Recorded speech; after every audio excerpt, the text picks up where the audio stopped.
You asked me before, what was the big turning point? What happened in my life? What happened in this year that really changed things around for me? Lost my job, I was in debt, I felt like an alien. I felt like I was becoming someone who I just wasn't. It's like, who am I becoming?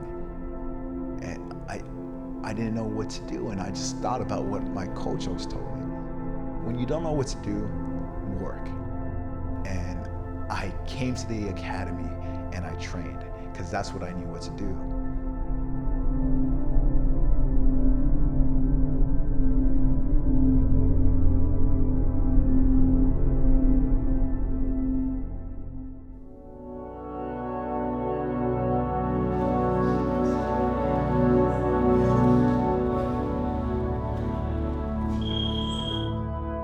In April, something happened to my grandma. The doctors told us when we were in the emergency room that we had to say goodbye to my grandma. They told us that this was the last chance we were going to get to talk to her, and that today was probably her final night. And I remember being surrounded by my family and thinking, man, just when I think I figured everything out, you haven't figured anything out. And it was at that moment where it's like, I didn't know what to do again. And I was put in the same situation that I was in the beginning of the year, trying to figure out like, hey, can someone please support me? Can someone please help me? But no one has the right things to say to you, because at the end of the day, it's like something that you have to go through your own self. And I would go to work, and then I would go visit her, and then I would train. And then I would go train and then go visit her. And then I would do all these different things. But the one thing that stayed consistent with me was training.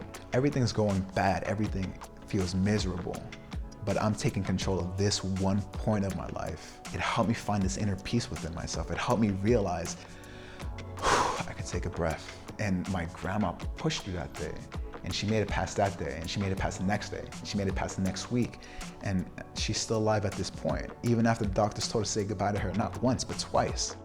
There's certain things I can't control, and it kind of goes back to like, this is something I could take control of. It was at that point where like I just started training at another level. I started training harder. I started pushing my body beyond what I thought it was capable of. And at this point, I'm preparing for the Metamoris with that mindset.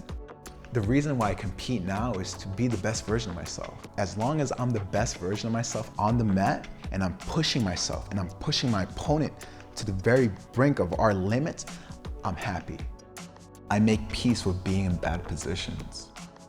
These previous thoughts of, hey, I gotta do this tournament so I could make this person proud or this person proud, that's all BS right there. The only reason you should ever compete is because it makes you happy and it makes you feel like you're reaching that point in your life where this is the right thing. This is the best version of so-and-so.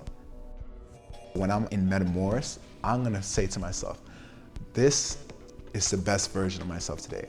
I could be anywhere in the world, but I'm here. If that's the case, I'm gonna be happy.